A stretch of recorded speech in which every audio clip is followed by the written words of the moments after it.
नमस्कार दोस्तों, स्वागत है अपने YouTube channel success by A D Sharan team में। दोस्तों, आज की क्लास में हम लोग भारतीय संविधान एवं राज्य व्यवस्था से संबंधित एक नई टॉपिक पर मॉक टेस्ट लेकर आए हैं। दोस्तों, उद्देशिका संबंधित जो है आज हम लोग कुछ महत्वपूर्ण प्रश्नों पर चर्चा करेंगे। दोस्तों, तो आप पेन और कॉपी लेकर दोस्तों बैठ जाइए और जो है आपके सामने क्वेश्चन नंबर फर्स्ट दोस्तों दिख रहा होगा।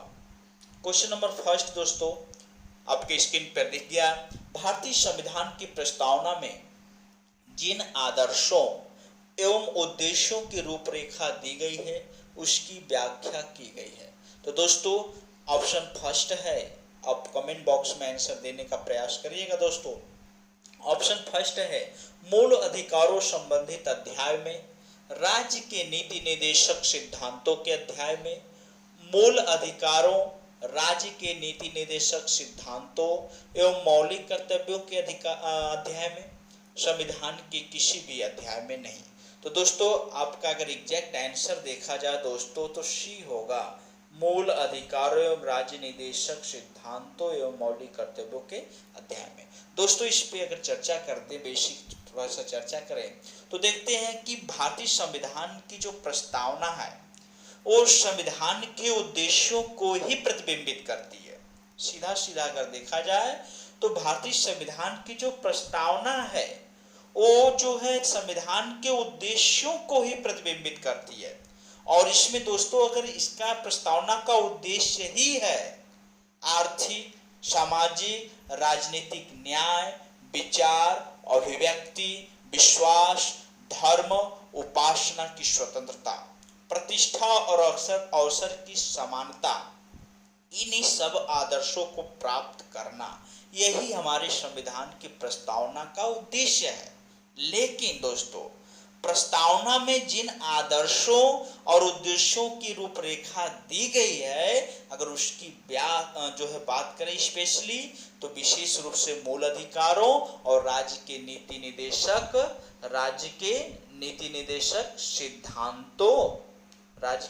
निर्देशक सिद्धांतों एवं मौलिक कर्तव्य के अध्याय में। तो दोस्तों एग्जैक्ट आंसर क्या होगा? Option C. ठीक है दोस्तों, अब नेक्स्ट क्वेश्चन देखते हैं। नेक्स्ट क्वेश्चन दोस्तों आपके स्क्रीन पे आ गया होगा। भारतीय संविधान का कौन सा भाग संविधान की आत्मा कहलाता? मोस्ट इंपॉर्टेंट क्वेश्चन दोस्तों, भारतीय संविधान का कौन सा भाग जो है संविधान की आत्मा कहलाता है? तो ऑप्शन एक है मूल अधिकार, ऑप्शन बी राज्य के नीति निर्देशक तत्व, सी उद्देशिका और डी है संवैधानिक उपचारों का अधिकार। तो दोस्तों एग्जैक्ट आंसर होगा उद्देशिका।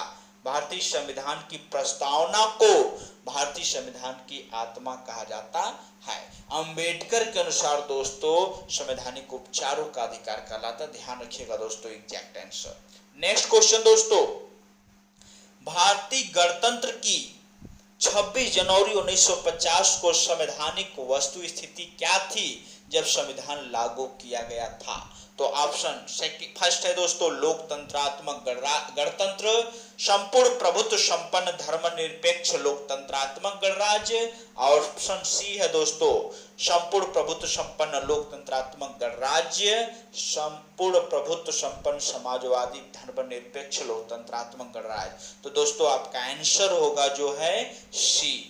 आंसर दोस्तों एग्जैक्ट आंसर क्या होगा? सी, संपूर्ण प्रभुत्व संपन्न लोकतंत्रात्मक गणराज्य। दोस्तों बात करें तो 26 जनवरी 1950 को भारतीय गणतंत्र की संवैधानिक वस्तु स्थिति भारतीय संविधान की उद्देशिका के अनुसार अगर देखा जाए, भारतीय संविधान के प्रियम्बल में, प्रस्तावना में देखा जाए तो प्रभुत्व संपन्न और लोकतंत्रात्मक गणराज्य में ही यही वस्तु स्थिति सीमित है। ठीक है दोस्तों, नेक्स्ट क्वेश्चन देखा जाए तो नेक्स्ट क्वेश्चन दोस्तों है आपके स्क्रीन पे दिख गया होगा। संविधान में हमारे राष्ट्र का उल्लेख किस या किन नाम या नामों से किया गया है? भारत तथा इंडिया, केवल भारत, हिंदुस्तान तथा इंडिया, भारत, हिंदुस्तान तथा इंडिया। तो दोस्तों आप बहुत ही इंपॉर्टेंट क्वेश्चन है, कमेंट बॉक्स में आंसर देने का प्रयास करिए और इसका एग्जैक्ट आंसर दोस्तों अगर हम बताएं तो भारत तथा इंडिया। हम भारत की संविधान में हमारे राष्ट्र का उल्लेख दो नामों से जो है दोस्तों जो है उल्लेख किया गया है, या दो नाम से रूप में दिया गया है, भारत तथा इंडिया। और दोस्तों इसका उल्लेख जो बात किया जाए तो आर्टिकल अनुच्छेद 1 के क्लॉज नंबर 1 में, ठीक है दोस्तों, के अनुसार भारत तथा इंडिया जो है राज्यों का संघ होगा। भारत तथा इंडिया दोस्तों किसका संघ होगा? राज्यों का संघ होगा। तो संविधान में हमारे राष्ट्र का उल्लेख दो नामों से दोस्तों जो है उल्लेखित किया गया, भारत तथा इंडिया। और हमारे संविधान के अनुसार जो है अनुच्छेद 1 के एक क्लॉज में जो है दोस्तों भारत राष्ट्रों का संघ है। इंडिया दैट्स इज भारत, ठीक है, shall be union of states, ठीक है दोस्तों। नेक्स्ट क्वेश्चन, भारतीय संघवाद को सहकारी संघवाद किसने कहा था?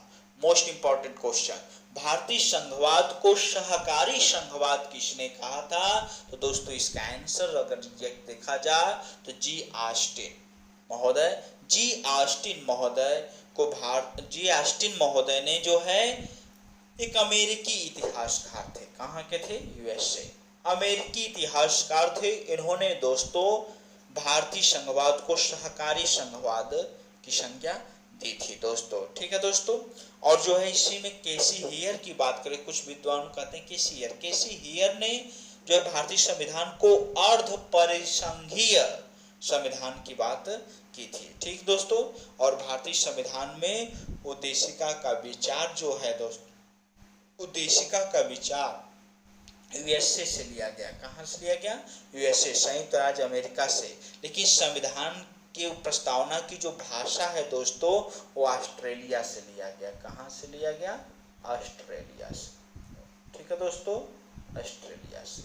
तो ध्यान रखिएगा दोस्तों, भारतीय संघवाद को सहकारी संघवाद किसने कहा? जी ऑस्टिन महोदय।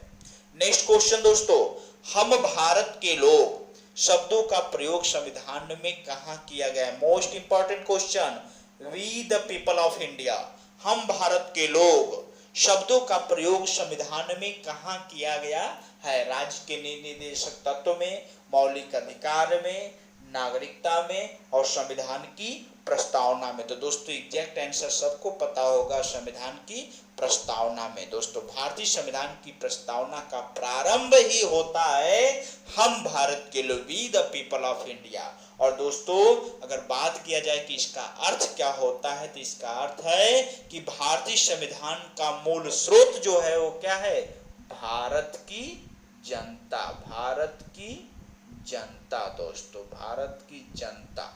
भारतीय संविधान में जो भारत के लोग, हम भारत के लोग, भारतीय संविधान की प्रस्तावना में जो शुरुआत में ही प्रारंभ ही होता है we the people of India, हम भारत के लोग। तो दोस्तों हम भारत के लोग का मूल अर्थ देखा जाए तो भारतीय संविधान का मूल केंद्र जो है वो क्या है? भारत की जनता, यानी वही समस्त शक्तियों का केंद्र बिंदु है। कौन? भारत की जनता। यह किसी बाह्य सत्ता के अधीन नहीं है दोस्तों। नेक्स्ट क्वेश्चन दोस्तों, निम्नलिखित शब्दों में से कौन सा शब्द सन 1975 में भारतीय संविधान की प्रस्तावना में सम्मिलित नहीं था?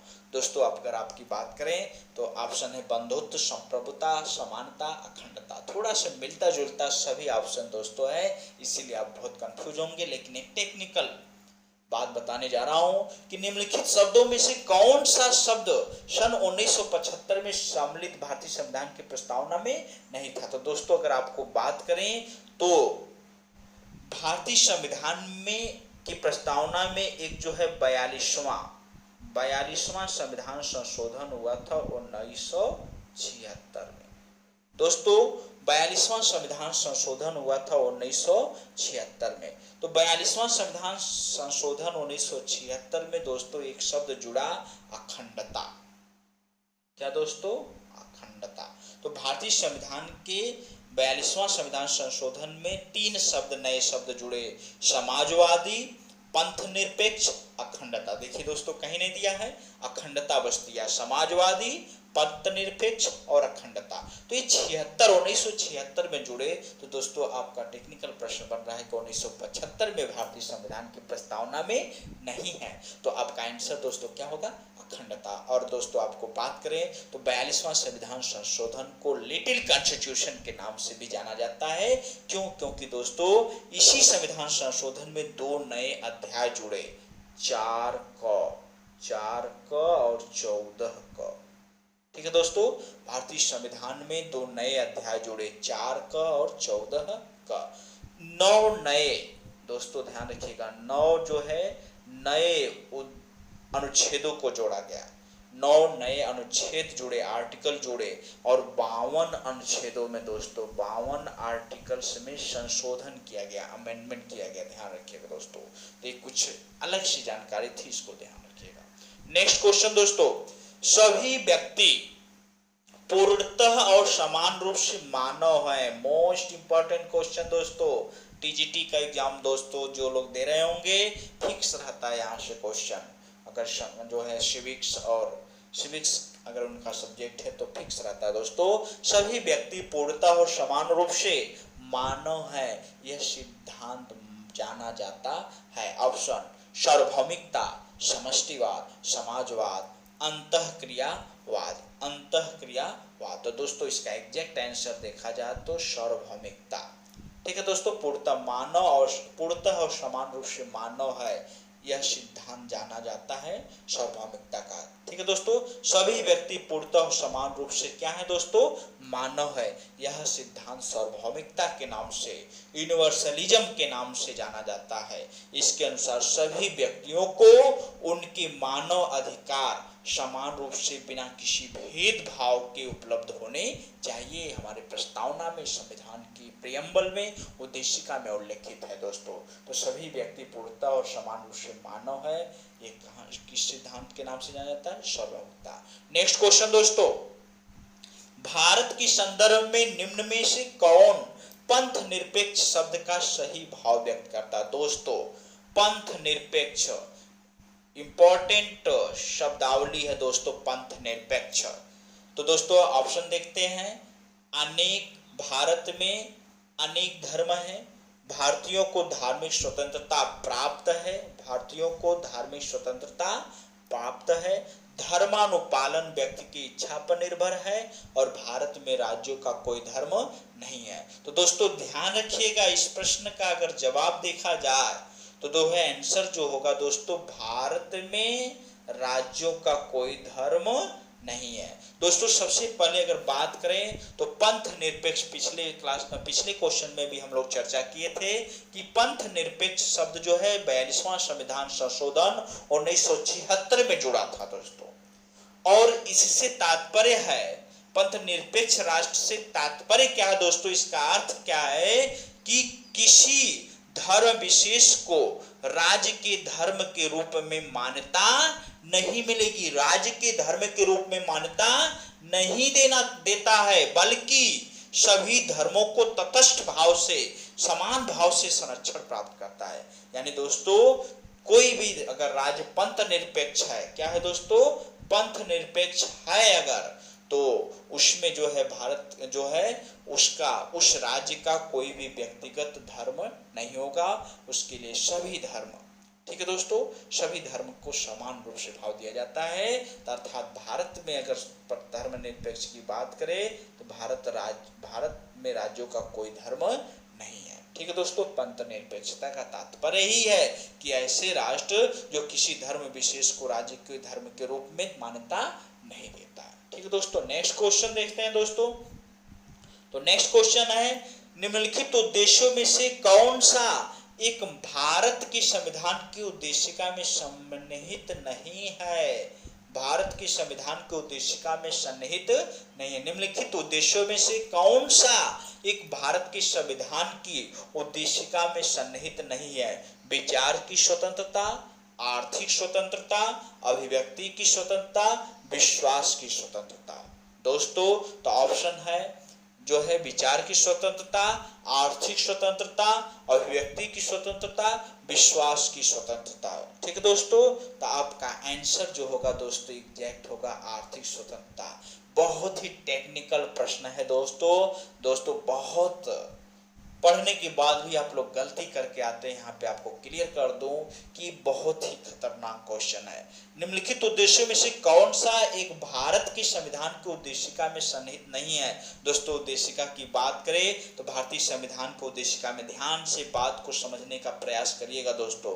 भारतीय संविधान की उद्देशिका में लिखा गया है कि सभी नागरिकों को सामाजिक, आर्थिक और राजनीतिक न्याय के साथ साथ, न्याय शब्द ध्यान दिया दीजिए दोस्तों, न्याय उद्देशिका में लिखा गया है कि जो है भारतीय संविधान में सभी नागरिकों को सामाजिक, आर्थिक और राजनीतिक न्याय, न्याय शब्द दिया है, न कि स्वतंत्रता। यहाँ पे ध्यान रखिएगा, न्याय के साथ साथ विचार, अभिव्यक्ति, विश्वास, धर्म, उपासना की स्वतंत्रता का लक्ष्य है। तो न्याय जो है सामाजिक, आर्थिक, राजनीतिक न्याय की बात की गई है, और विचार, अभिव्यक्ति, विश्वास, धर्म और उपासना की स्वतंत्रता की बात की गई है।